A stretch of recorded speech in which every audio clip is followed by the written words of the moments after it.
BA Punjabi का syllabus ਉਹਦੇ ਵਿੱਚ ਰਿਫਤ ਦੀ ਕਹਾਣੀ ਚੁੰਨੀ ਚੁੰਨੀ ਕਹਾਣੀ ਦੀ ਲਿਖਾਰਨ ਰਿਫਤ ਹੋਰਾਂ ਦਾ ਕਹਾਣੀ ਪਰਾਗਾ ਇੱਕ ਓਪਰੀ ਕੁੜੀ पाकिस्तानी पंजाबी कहानी दे मुढ़ले दौर का नुमाइंदा कहानी परागा है।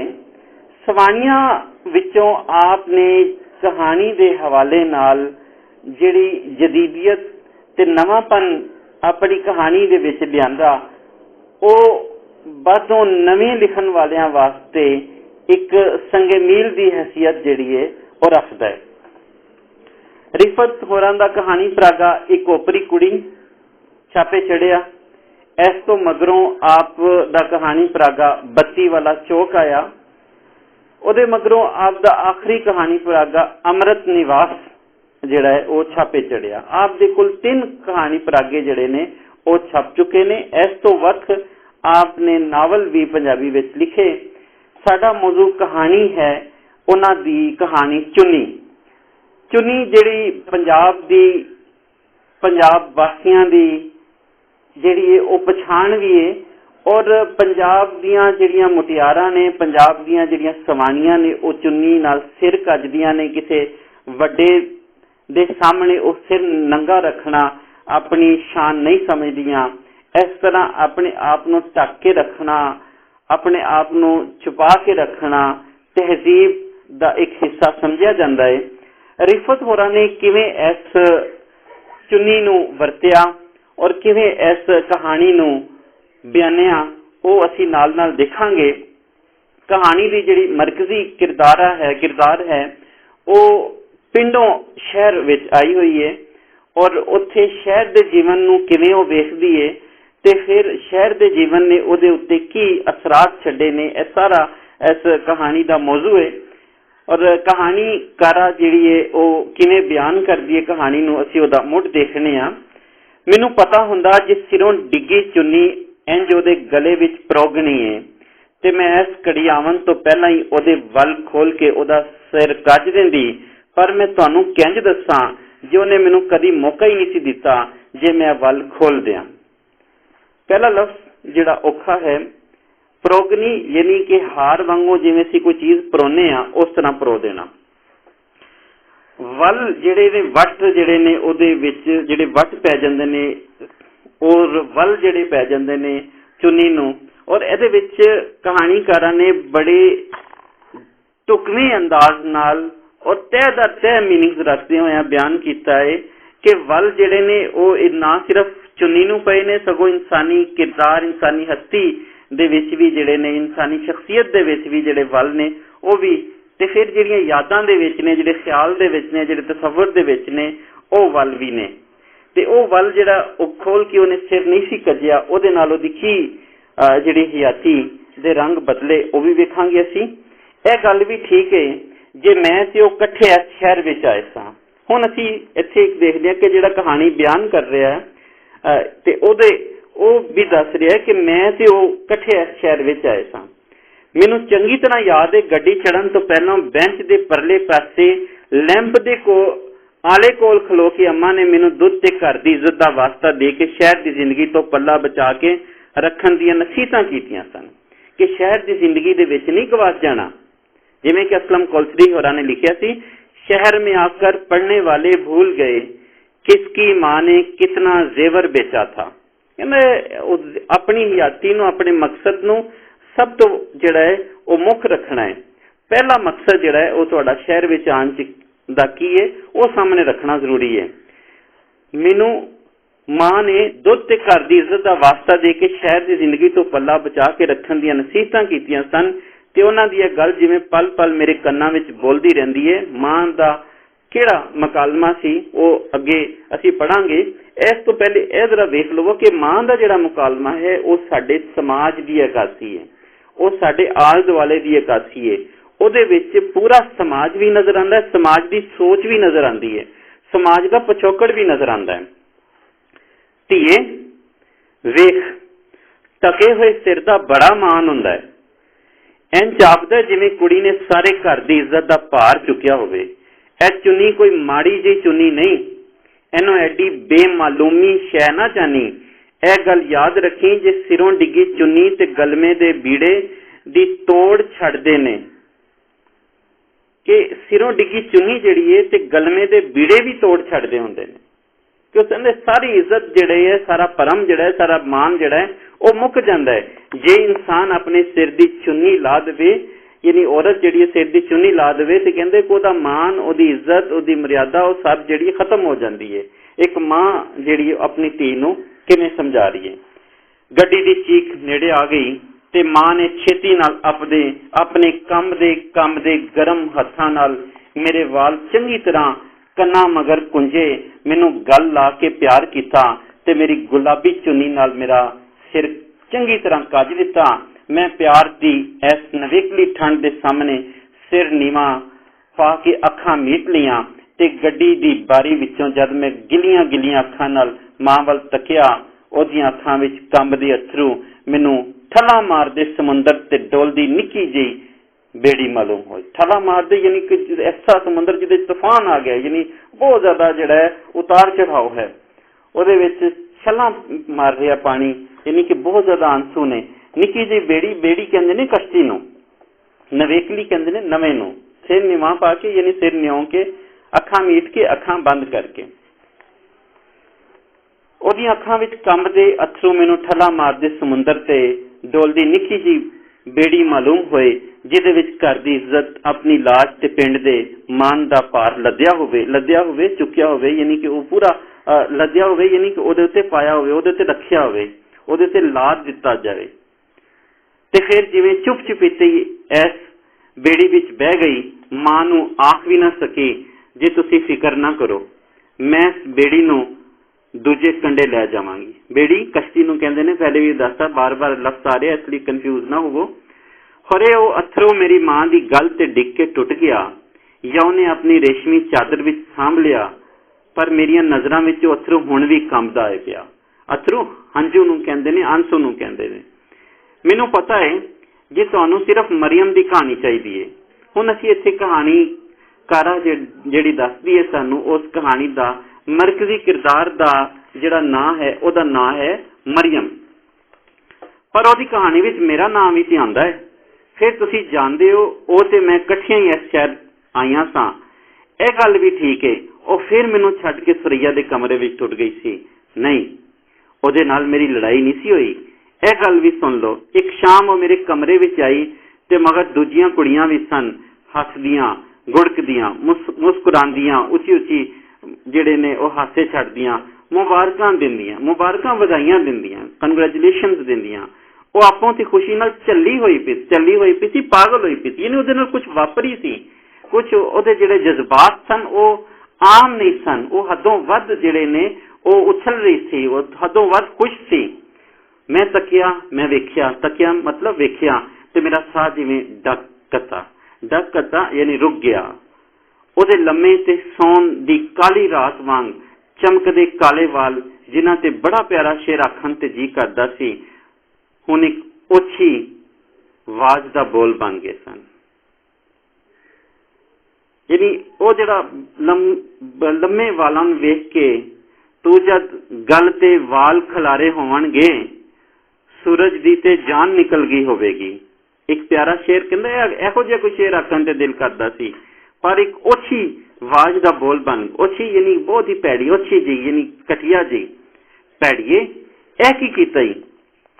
ਤੇਰੇ ਘਰ ਵਾਲੇ ਕੀ ਕਹਿਣਗੇ? ਯਾਨੀ ਕਿ ਉਹਨੇ ਵਾਲ ਕਟਾਤੇ, ਉਹਨੇ ਆਪਣੇ ਸਿਰ ਦੇ ਵਾਲ ਕਟਾਤੇ, ਜਿਹਦਾ ਮਤਲਬ ਇਹ ਸੀ ਕਿ ਉਹਨੇ ਆਪਣੇ ਆਪ ਨੂੰ ਸ਼ਹਿਰੀ ਬਣਾਉਣਾ ਸ਼ੁਰੂ ਕਰਤਾ, ਉਹਨੇ ਆਪਣੇ ਆਪ ਨੂੰ ਮਾਡਰਨਿਜ਼ਮ ਦੇ ਚੱਕਰਾਂ ਵਿੱਚ ਪਾ ਦਿੱਤਾ।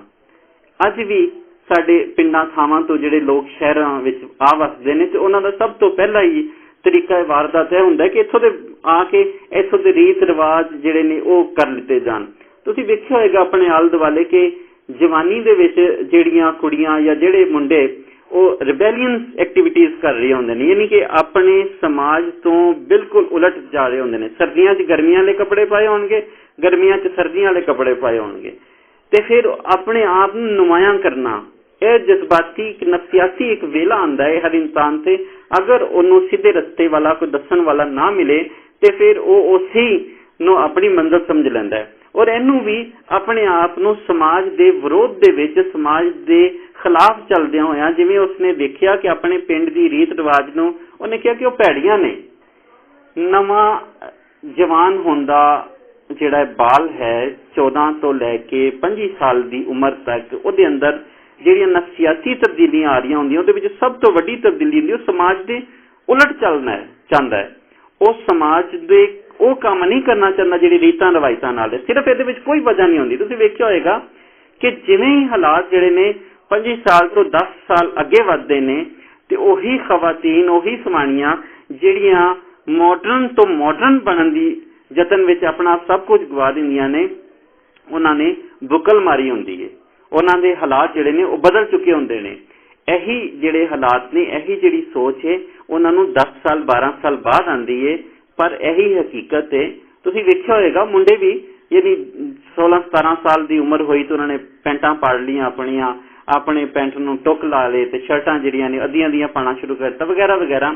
ਲੇਕਿਨ ਜਿਵੇਂ ਹੀ ਥੋੜੇ ਜਿਹੇ 10 ਕੁ ਸਾਲਾਂ ਦਾ ਜਿਹੜਾ ਵੇਲਾ ਗੁਜ਼ਰਦਾ ਹੈ ਤੇ ਉਹਨਾਂ ਦੇ ਅੰਦਰ ਤਬਦੀਲੀ ਆ ਜਾਂਦੀ, ਉਹ ਫਿਰ ਉਸੇ ਤਰ੍ਹਾਂ ਪ੍ਰੋਪਰ ਜਿਹੜੇ ਨੇ ਉਹ ਕੱਪੜੇ ਪਾਉਣਾ ਸ਼ੁਰੂ ਕਰ ਦਿੰਦੇ ਨੇ।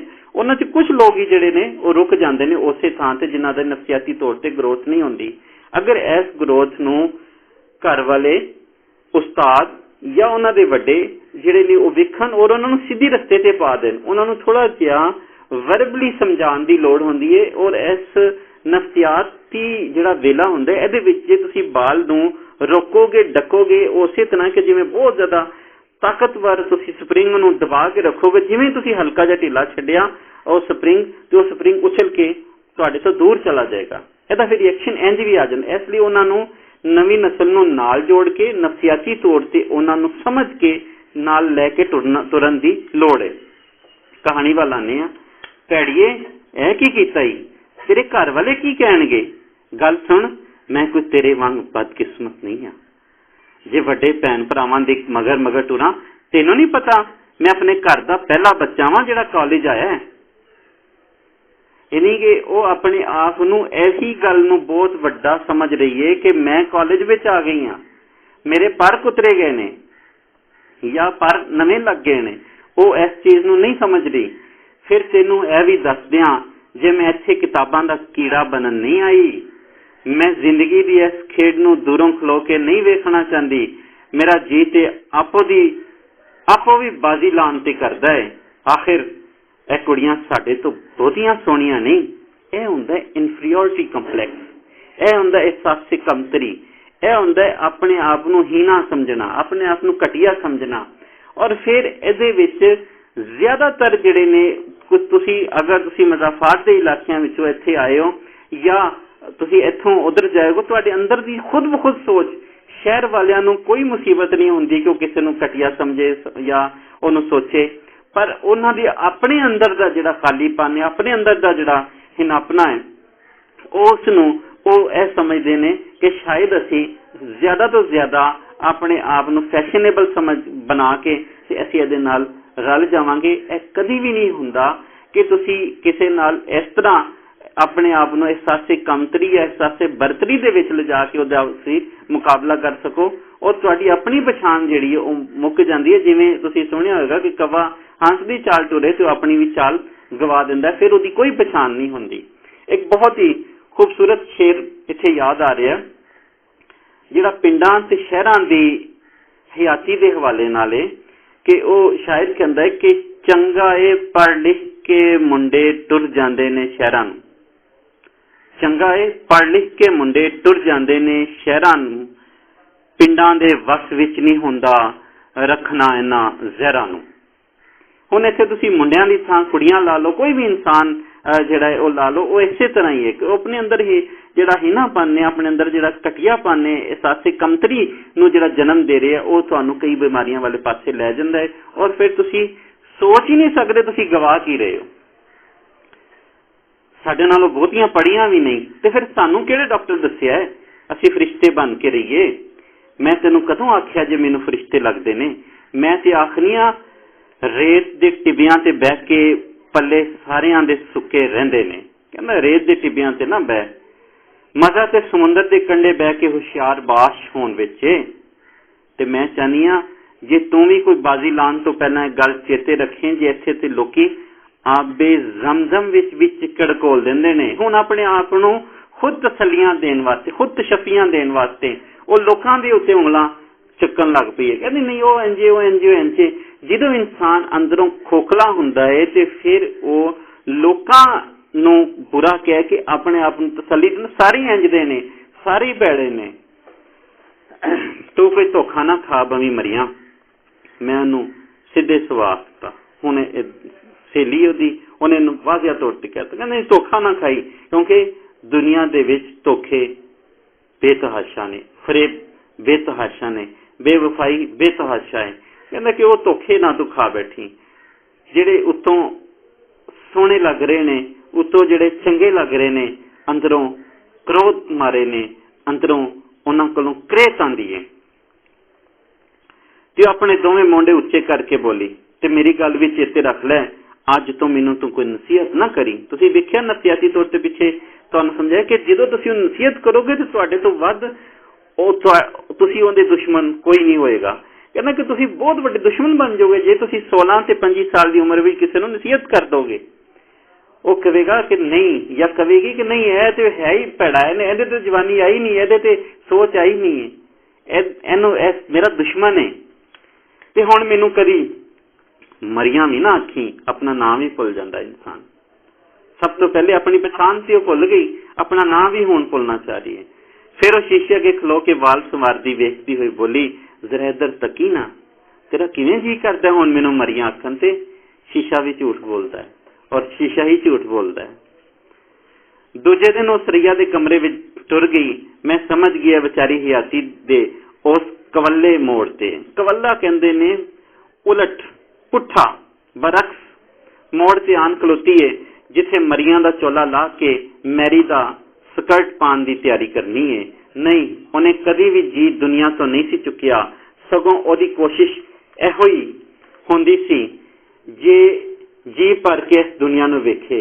मैं दस्सिआ है ना, वो फरिश्ते ते इंसान की हद लंघ के हयाती दी इस बाजी नूं पक्के खिडारियां वांग खेडना चाहती सी। शाम वेले जदों दूजियां कुड़ियां दे अजीज रिश्तेदार जिहड़े हमेश मर्द मुंडे ही होंदे ते जनानियां घट ही होंदियां आंदे सी, कोठी दे बनेरे नाल ढोल ला के खलो रहिंदी। हुण तुसीं देखो कि उहदी हयाती दे विच गैर मर्द जिहड़े उन्होंने लैन आ रहे ने और पुठे रस्ते से टुर पे, यानी कि इशारतन तुसीं देखो कि गुमराही के रस्ते से टुर पई।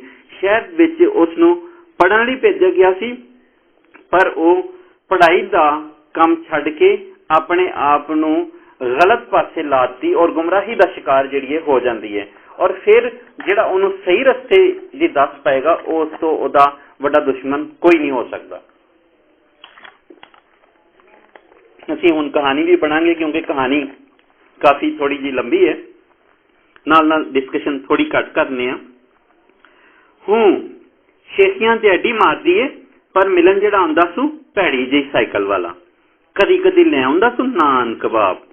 हुण तुसीं देखो कि इहदे विच हॉस्टल दी लाइफ ते सवाणियां जिहड़ियां ने हॉस्टल 'च रह रहियां ने, वो किवें एक दूजे नूं वेखदियां ने, किवें वो सोचदियां ने। उहदा दा नफसियाती रंग ढंग बहुत ही खूबसूरती नाल रिफत होरां ने बयान किया है। असीं देखने नाल नाल कदी कदी ले आंदा सू नान कबाब, ते आ जिहड़ी है रोज़ ही मिल्क शेक पीनी आ जाती है इस स्कूटर वाले नाल, पर वो रोज़ नवीं बुशट पा के आंदा है। इस रोज़ की गड्डी कोई एडी चंगी नहीं, बहुता रोब नहीं पैंदा। इहदे नाल फिर यह मुंडा भी तो शक्लों यतीम ही है। मजे ते काली कार वाली दे ने, कार किड्डी वड्डी है। मेरा जी करदा मैं कदी इस कार ते बह के सारे शहर दा चक्कर लावां। ਇਹ जिन्हां नूं कारां लैण आंदियां ने, कोई मेरे तो बहुतियां सोहणियां ने, यह है एहसासे कमतरी।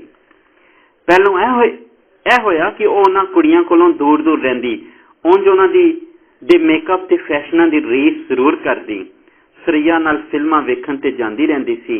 ते एक दिन मैनूं पता लग्या जे ओह दोवें नीले रंग दी छोटी गड्डी ते आईयां ने।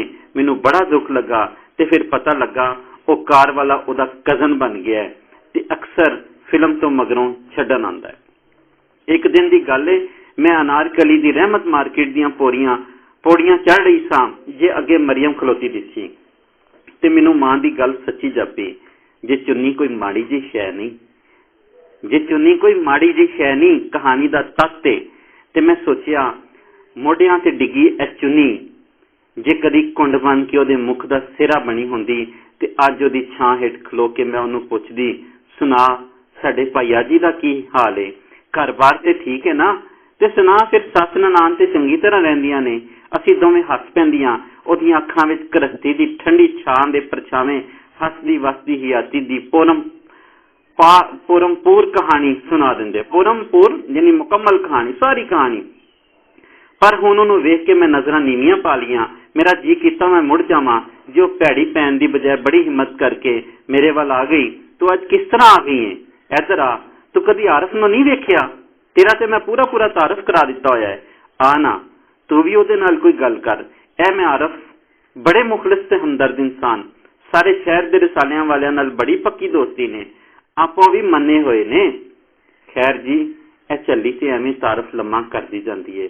ਆਓ ਇਹਨਾਂ ਸ਼ੌਕਿਸਾਂ ਅੱਗੋਂ ਹਟ ਕੇ ਕਿਧਰੇ ਬਹਿ ਕੇ ਗੱਲਾਂ ਕਰੀਏ। ਇੱਕ ਭੈੜੇ ਰਾਹ ਤੇ ਚੱਲਣ ਵਾਲੀ ਗੁੰਮਰਾਹੀ ਦਾ ਜਿਹੜੀ ਸ਼ਿਕਾਰ ਸਵਾਣੀ ਹੈ, ਉਹ ਆਪਣੀ ਵਰਗੀਆਂ ਦੀ ਗਿਣਤੀ ਵਧਾਉਣ ਵਾਸਤੇ ਹੋਰ ਸਵਾਣੀਆਂ ਨੂੰ ਉਹਨਾਂ ਰਾਹਾਂ ਤੇ ਲਾ ਦਿੰਦੀ ਹੈ, ਉਹਨਾਂ ਦੇ ਜੱਥਿਆਂ ਵਿੱਚ ਸ਼ਾਮਲ ਕਰਾ ਦਿੰਦੀ ਹੈ, ਉਹਨਾਂ ਨਾਲ ਤਾਰਫ ਕਰਾ ਦਿੰਦੀ ਹੈ, ਉਹਨਾਂ ਦੇ ਨਾਲ ਮਿਲਾ ਦਿੰਦੀ ਹੈ, ਕਿਉਂਕਿ ਉਹ ਚਾਹੁੰਦੀ ਹੈ ਕਿ ਮੇਰੇ ਵਰਗੀਆਂ ਜਿਹੜੀਆਂ ਨੇ ਉਹ ਬਹੁਤੀਆਂ ਹੋਣ। ਉਹ ਭਾਵੇਂ ਜਿੱਥੇ ਵੀ ਜਿਸ ਤਰ੍ਹਾਂ ਦੇ ਵੀ ਹਾਲਾਤ 'ਚ ਹੋਣ, ਜਿਸ ਤਰ੍ਹਾਂ ਦੇ ਵੀ ਜੱਥਿਆਂ 'ਚ ਹੋਣ, ਜਿਸ ਜੱਥੇ ਮਤਲਬ ਗਰੁੱਪਾਂ ਵਿੱਚ ਹੋਣ, ਉਹਨਾਂ ਨੂੰ ਉਹਨਾਂ ਨਾਲ ਮਿਲਾਉਂਦੀ ਹੈ ਤਾਂ ਕਿ ਉਹੋ ਜਿਹੀਆਂ ਜਿਹੜੀਆਂ ਸਵਾਣੀਆਂ ਜ਼ਿਆਦਾ ਹੋਣ ਤੇ ਉਹ ਆਪਣੇ ਆਪ ਨੂੰ ਜਸਟੀਫਾਈ ਕਰ ਸਕੇ ਕਿ ਮੈਂ ਹੀ ਇਕੱਲੀ ਬੁਰੀ ਭੈੜੀ ਨਹੀਂ ਹੈ। ਹਾਲਾਂਕਿ ਸਮਾਜ ਵਿੱਚ ਉਹ ਮਿਸਫਿਟ ਨੇ ਔਰ ਸਮਾਜ ਦੇ ਨਾਲ ਟੁਰਨ ਵਾਲਾ ਹੀ ਇਨਸਾਨ ਸਭ ਤੋਂ ਚੰਗਾ ਹੁੰਦਾ ਹੈ ਔਰ ਸਭ ਤੋਂ ਵਧੀਆ। ਔਰ ਤੁਸੀਂ ਦੇਖੋ ਕਿ ਅਗਰ ਸਾਰੇ ਕਾਰੇ ਜਿਹੜੇ ਅਸੀਂ ਉਹ ਦੇਖ ਰਹੇ ਹਾਂ, ਗੱਡੀਆਂ ਤੇ ਜਾ ਰਹੀ ਹੈ, ਕਜ਼ਨ ਬਣਾ ਰਹੀ ਹੈ, ਫਲਾਂ ਕਰ ਰਹੀ ਹੈ, ਤੇ ਅਗਰ ਉਹ ਪਿੰਡ 'ਚ ਕਰਦੀ, ਪਿੰਡ ਦੀ ਹਯਾਤੀ, ਪਿੰਡ ਦੇ ਜੀਵਨ ਦੇ ਵਿੱਚ, ਤੇ ਉਹਨੂੰ ਪਹਿਲੇ ਡੱਕਣ ਵਾਲੇ ਉਹਦੇ ਮਾਂ ਪਿਓ, ਉਹਦੇ ਆਲੇ ਦੁਆਲੇ, ਉਹਦੇ ਰਿਸ਼ਤੇਦਾਰ, ਸਾਰੇ ਉਹਨੂੰ ਡੱਕਣ ਵਾਲੇ, ਕਿਉਂਕਿ ਉੱਥੇ ਅਜੇ ਵੀ ਇਹ ਹਾਲਾਤ ਜਿਹੜੇ ਨੇ ਉਹ ਇੰਨੇ ਬੇਕਾਬੂ ਨਹੀਂ ਹੋਏ ਕਿ ਜਦੋਂ ਇਨਸਾਨ ਨੂੰ ਨਫਸਾ ਨਫਸੀ ਪੈ ਜਾਏ ਤੇ ਇੱਕ ਦੂਜੇ ਨੂੰ ਨਾ ਕੋਈ ਸਮਝੇ। ਕਹਾਣੀ ਖੈਰ ਜੀ ਇਹ ਚੱਲੀ ਤੇ ਐਵੇਂ ਤਾਰਫ ਲੰਮਾ ਕਰਦੀ ਜਾਂਦੀ। ਆਓ ਇਹਨਾਂ ਸ਼ੌਕਿਸਾਂ ਤੋਂ ਹਟ ਕੇ ਕਿਧਰੇ ਬਹਿ ਕੇ ਗੱਲਾਂ ਕਰੀਏ। ਹੁਣ ਉਹ ਆਰਫ ਜਿਹੜਾ ਹੈ ਉਹਨੂੰ ਪਤਾ ਹੈ ਕਿ ਕਿਵੇਂ ਮੈਂ ਨਵੀਂ ਜਿਹੜੀ ਤਿਤਲੀ ਨੂੰ ਫੜਨਾ ਹੈ, ਨਵੇਂ ਜਿਹੜੇ ਨੇ ਉਹ ਸ਼ਿਕਾਰ ਨੂੰ ਸ਼ਿਕਾਰ ਕਰਨਾ ਹੈ। ਉਸੇ ਤਰ੍ਹਾਂ ਹੀ ਉਹਨੂੰ ਉਹੀ ਹਾਲਾਤ ਕਰਦੀ ਹੈ। ਆਹੋ ਗੱਲ ਠੀਕ ਹੈ, ਇੱਥੇ ਨੁੱਕਰ ਵਾਲੀ ਦੁਕਾਨ ਤੇ ਚੱਲ ਕੇ ਮਿਲਕਸ਼ੇਕ ਪੀਨੇ ਆ, ਨਹੀਂ ਤੇ ਆ ਬਾਨੋ ਬਾਜ਼ਾਰ ਦੀ ਚਾਟ ਤੇ ਤੈਨੂੰ ਵੀ ਬੜੀ ਪਸੰਦ ਹੈ, ਚੱਲ ਉਧਰ ਚੱਲੀਏ। ਪਰ ਮੈਂ ਉਹਨਾਂ ਕੋਲੋਂ ਆਪਣੀ ਬਦਤਮੀਜ਼ੀ ਦੀ ਮਾਫੀ ਮੰਗ ਕੇ ਦੁਕਾਨ ਅੰਦਰ ਜਾ ਕੇ ਚੀਜ਼ਾਂ ਖਰੀਦਣ ਲੱਗ ਪਈ। ਯਾਨੀ ਕਿ ਜਿਹੜਾ ਜੱਥਾ ਛੱਡ ਦੇ, ਜਿਹੜੀ ਥਾਂ ਛੱਡ ਦੇਵੇ, ਉਹਨੂੰ ਲੋਕ ਬਦਤਮੀਜ਼ ਸਮਝਣ ਲੱਗ ਪੈਂਦੇ ਨੇ ਕਿ ਨਹੀਂ ਯਾਰ ਮੈਂ ਉਹਨਾਂ ਵਰਗਾ ਨਹੀਂ, ਮੈਂ ਉਹਨਾਂ ਦੇ ਨਾਲ ਨਹੀਂ ਜੁੜ ਸਕਦਾ। ਮੇਰੇ ਤੇ ਉਹਨਾਂ ਦੀ ਤਹਿਜ਼ੀਬ 'ਚ, ਤਰਬੀਅਤ 'ਚ ਲੱਖਾਂ ਕਰੋੜਾਂ ਜਿਹੜੇ ਨੇ ਉਹ ਮੀਲਾਂ ਦਾ ਫਾਸਲਾ ਹੈ, ਜਿਵੇਂ ਕਿ ਇਸ ਕਹਾਣੀਕਾਰ ਦਾ ਬਿਆਨ ਕਰਨ ਵਾਲਾ। ਪਰ ਮੇਰਾ ਜੀ ਕਰੇ ਮੈਂ ਮਰੀਮ ਨੂੰ ਆਖਾਂ ਤੂੰ ਤੇ ਹਯਾਤੀ ਦੀ ਬਾਜ਼ੀ ਨੂੰ ਖੇਡਣਾ ਚਾਹੁੰਦੀ ਸੈਂ ਤੇ ਹੁਣ ਆਪੋ ਖਿਡੌਣਾ ਕਿਉਂ ਬਣੀ ਜਾਂਦੀ ਹੈ? ਕਿ ਆਪ ਖਿਡੌਣਾ ਬਣ ਗਈ ਹੈ? ਲੋਕੀ ਉਹਨੂੰ ਵਰਤ ਰਹੇ ਨੇ, ਸੁੱਟ ਰਹੇ ਨੇ ਔਰ ਉਹਨੂੰ ਉਸ ਚੀਜ਼ ਦੀ ਸਮਝ ਨਹੀਂ, ਸੂਝ ਨਹੀਂ, ਬੂਝ ਨਹੀਂ। ਇਹ ਕਿਹੜਾ ਮੁਖਲਸ ਤੇ ਹਮਦਰਦ ਇਨਸਾਨ ਤੈਨੂੰ ਦੱਸ ਪਿਆ? ਤੂੰ ਕਿੱਡੇ ਹੌਸਲੇ ਤੇ ਮਾਣ ਨਾਲ ਆਰਫ ਦਾ ਤਾਰਫ ਕਰਾਇਆ। ਹਾਂ ਸਾਡੇ ਤਾਰਫ ਦੇ ਫਿਕਰੇ ਤੇ ਮਾਨ ਦੇ ਰਿਸ਼ਤੇ ਕਿੱਡੇ ਬਦਲ ਗਏ ਨੇ। ਇਹ ਮਾਨ ਦਾ ਰਿਸ਼ਤਾ ਨਹੀਂ, ਇਹ ਤਾਲੁਕ ਜਿਹੜਾ ਹੈ ਉਹ ਨਾਜਾਇਜ਼ ਹੈ, ਉਹਦੇ ਨਾਲ ਉਹਦਾ ਕੋਈ ਤਾਲੁਕ ਨਹੀਂ ਹੈ, ਨਾ ਉਹਦਾ ਭਰਾ ਹੈ, ਨਾ ਉਹਦਾ ਪਿਓ ਹੈ, ਨਾ ਉਹਦਾ ਬੰਦਾ ਹੈ, ਨਾ ਕੁਛ ਹੋਰ ਹੈ। ਸਿਰਫ ਉਹਨਾਂ ਦਾ ਤਾਲੁਕ ਮਤਲਬ ਦਾ ਹੈ, ਉਹਨਾਂ ਦਾ ਤਾਲੁਕ ਜਿਹੜਾ ਹੈ ਉਹ ਯਸ਼ੀ ਦਾ ਹੈ। ਅਸੀਂ ਹਯਾਤੀ ਦੇ ਕਿਹੜੇ ਮੋੜ ਤੇ ਆਣ ਖਲੋਤੇ ਹਾਂ। ਮੇਰੇ ਰੱਬਾ ਆਪਣੇ ਆਪ ਨਾਲ ਕਹਾਣੀ ਬਿਆਨ ਕਰਨ ਵਾਲੀ ਗੱਲ ਕਰਦੀ ਹੈ, ਉਹਦੇ ਵਿੱਚ ਕਹਾਣੀ ਦਾ ਜਿਹੜਾ ਉਹ ਅੰਦਰ ਵੀ ਨਜ਼ਰ ਆਉਂਦਾ ਹੈ ਔਰ ਕਹਾਣੀ ਦੇ ਜਿਹੜੀਆਂ ਪਰਤਾਂ ਨੇ ਉਹ ਵੀ ਨਜ਼ਰ ਆਉਂਦੀਆਂ ਨੇ। ਔਰਤ ਨਾਲ ਦੋਸਤੀ ਟੁੱਟਣ ਦਾ ਸਬਬ ਮੈਂ ਨਹੀਂ ਜਾਣਦੀ, ਪਰ ਮਨਜ਼ੂਰ ਨਾਲ ਵਾਕਫੀਅਤ ਦਾ ਪਤਾ ਇੱਕ ਦਿਨ ਮੈਨੂੰ ਇੰਝ ਲੱਗਿਆ। ਹੁਣ ਆਰਫ ਨੂੰ ਵਰਤਿਆ, ਖਤਮ ਕੀਤਾ, ਸੁੱਟਤਾ। ਆਰਫ ਨੇ ਵੀ ਔਰ ਮਰੀਆ ਨੇ ਵੀ, ਮਰੀਮ ਨੂੰ ਜਾਂ ਜਿਹਨੂੰ ਮੈਰੀ ਕਹਿੰਦੇ ਆ, ਜੇ ਉਹਨੇ ਮੇਰੇ ਕਮਰੇ ਵਿੱਚ ਆਣ ਕੇ ਰਸਾਲਿਆਂ ਵਿੱਚੋਂ ਬੇਵਫਾਈ ਤੇ ਵਿਛੋੜੇ ਦੇ ਸ਼ੇਰ ਨੋਟ ਕਰਨੇ ਬੰਦ ਕਰ ਦਿੱਤੇ ਤੇ ਕਾਰਾਂ ਵਾਲੀਆਂ ਕੁੜੀਆਂ ਨਾਲ ਦੋਸਤੀ ਵਧਾ ਲਈ ਸਭ। ਪਰ ਨਸੀਰ ਦੀ ਗੱਲ ਉਦੋਂ ਮੇਰੇ ਕੰਨੀ ਪਈ ਜਦੋਂ ਉਹਦੇ ਕੋਲੋਂ ਕਮਰਾ ਖਾਲੀ ਕਰਾ ਲਿਆ ਗਿਆ। ਉਹਨੇ ਜਾਣ ਲੱਗਿਆ ਮੈਨੂੰ ਆਖਿਆ ਸੀ, वार्डन अगे मेरी शिकायत ते पहुंच गई है, जे मैं बाहर फिरन जानी हाँ, टुरदी फिरदी रन ना करिए भावें होए अरशां दी हूर।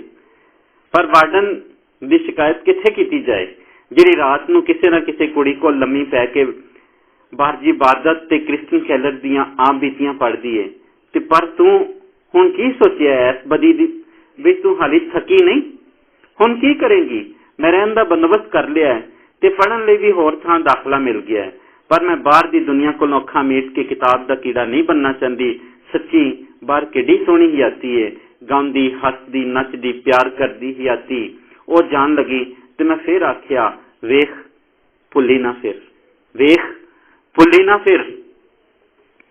ऐसे किसी दे प्यार दा मान ना करी, ए लोकी प्यार नहीं करते, वेला गुजारन लई जिवें ताश खेडन बह जांदे ने, बाजी ते पत्तियां ते लांदे ने, ते जिहड़े पत्ते जरा को मैले हो जान उन्हां नूं सुट के नवां सोहना नवेकलियां तस्वीरां वाला पैकेट खरीदण दी कोशिश करदे ने, ते अपने घरां वल जान लग्गियां ते ओह पैकेट चुक के किसी ना किसी थां लुका के बड़े बीबे बन के जांदे ने, बीबे चंगे शरीफ मुअज़्ज़ज़ मासूम। तू समझ नहीं भी जे तू बाजी लाई हुई है भैड़िए समझ लै, जे तू तो निरा खिडौना बन गई हुई है। कहानीकारा शहर की हयाती नूं भी निंद रही है, शहर के उन्हां लोकां नूं भी निंद रही है जिहड़े व्यक्ति आरजी ताल्लुक निभांदे ने ते गवा दिंदे ने, और फिर उन्हां दा इस्तेहसाल कर रहे ने, उन्हां नूं पैड़ा बना रहे ने। जा प्यार दी इस झूठी सेज दा चढ़ावा ना बन ते मां दी मंजी ते जाके बह, इन्हां सीजां ते उतरदी चढ़दी थक के किसी दिन डिग पेंगी। जिन्हां दा तू मान करनी है, जे ओह तैनूं सहारा देणगे, ओह तू आपो हयाती दी बाजी विच नसदे होए थक के घड़ी तो घड़ी तेरी छां हेठ बहन दा चारा करदे ने। हुण तू अपनी छां वलेट के ते मां प्यो दी उसारी हुई किसी कंध नाल जा लग, नहीं ते किसी दिन ए प्यार दियां कच्चियां कंधां तेरे ते टह पैणगियां, प्यार दियां कच्चियां कंधां तेरे ते टह पैणगियां। फिर उन्हां हेठों किस तरह निकलेंगी? सोच लै, सोच लै। ओ मेरे गल लगी ते हस के आखन लगी, वादा करनी आ जे कदी कोई कच्ची कंध टह पई ते फिर सब तो पहला तेनू आवाज देंगी, तेनू आवाज देंगी, तेनू बुलावा देंगी। तू मेरी मदद नूं छेती पहुंच जाई, तू मेरी मदद जल्दी जल्दी करी, इत्थे किताबां लैके ना बैठ। फिर हसदी बाहर निकलदियां होए बोली, मेरी मां नूं भी तेरे वांग मेरे विआह दा फिकर लग गया है, किसी दिन जाके ओहदी तसल्ली भी कर आवांगी।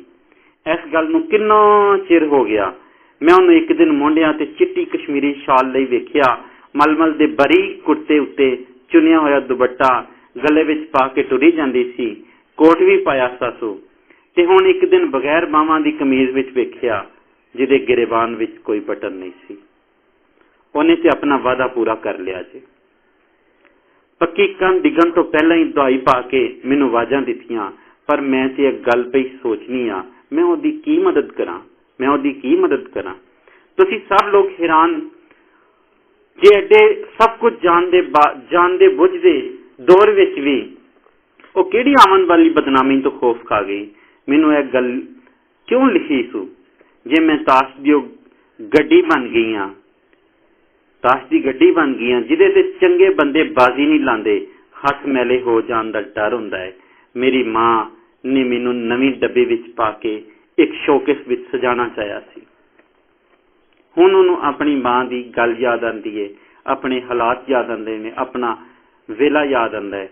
पर हुण आरस किड्डा कमीना निकलिया, होरे अम्मा तेनू सब कुछ दस देवे, तेनू ते मैं कहना है जे मैं प्यार दी कंध हेठ नहीं आई हाँ, इस हिरसां भरी दुनिया दी अख दा शिकार हुई है। हिरस लालच नूं कहंदे ने, तमे नूं कहंदे ने कि उस लालच दी दुनिया दा शिकार होगी, और उस लालच दी दुनिया दा शिकार वो अपने आप नूं होए। उसने सबर तहम्मुल कनात रजा दे नाल नहीं जीना चाहया। उसने कहा कि वध तो वध चंगे तो चंगो है जस्तुजू की खूब से खूब तर कहा, अपने आप नूं खूब से खूब तर दी जस्तुजू विच लगी रही। तेरी जिम्मेवारी किसी ते भी नहीं आंदी, इस दुनिया नूं जाल भला किने कदी पाया है। इस तरह का जिहड़ा बुरे रस्ते ते चलन वाला है और अपने आप नूं कदी भी कसूरवार नहीं समझता, वो हमेशा दूजे नूं कसूरवार समझेगा, क्योंकि वो ज़हनी तौर ते नफसियाती तौर ते वो सोच दे विच कि मैं दुनिया का सब तो चंगा, और मेरे वर्गा चंगा कोई नहीं, और अपने बुरे राह दी जस्टिफिकेशन वो बार बार देंदा रहता है और देंदा रहता है जस्टिफिकेशन, और कभी भी अपने आप को कसूरवार नहीं। जे कभी अपने आप को कसूरवार समझ ले तो शायद दुनिया का रंग, दुनिया का रूप, दुनिया खूबसूरत हो जाए। तो कभी आरफ मिले तो उन्होंने आख दई मेरिया वो क्रिस्टन कैलर दियां तस्वीरां हुण मेरी कबर ते आके सजा देवे, जिहड़ियां मेरे माँ प्यो नूं दिखा दिखा के सारी उम्र पैसे लैंदे रहन वास्ते ते मैनूं सारी उम्र वास्ते बेनकाही बा छड्डन सदका साम साम के रखियां सन।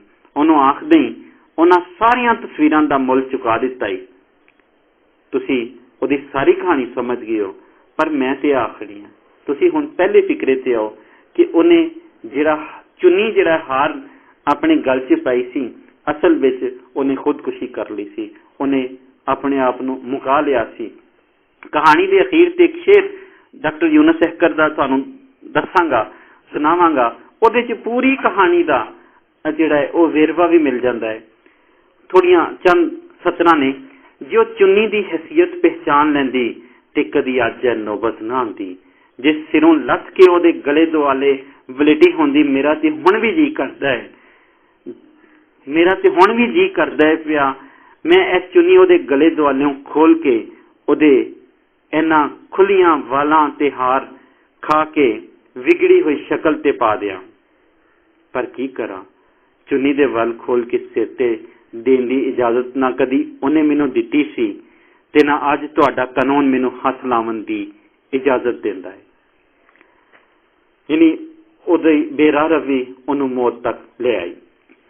एक शेर जिहड़ा इस कहानी दे हवाले नाल, चुनी दे हवाले नाल डॉक्टर यूनुस सहकर होरां ने लिखिया, कल जिस सिर दे बिन्नू ते भांडे सन 3-4, अज जो सिर सहार नहीं सकदा, गिठ चुनी दा पार, गिठ चुनी दा पार।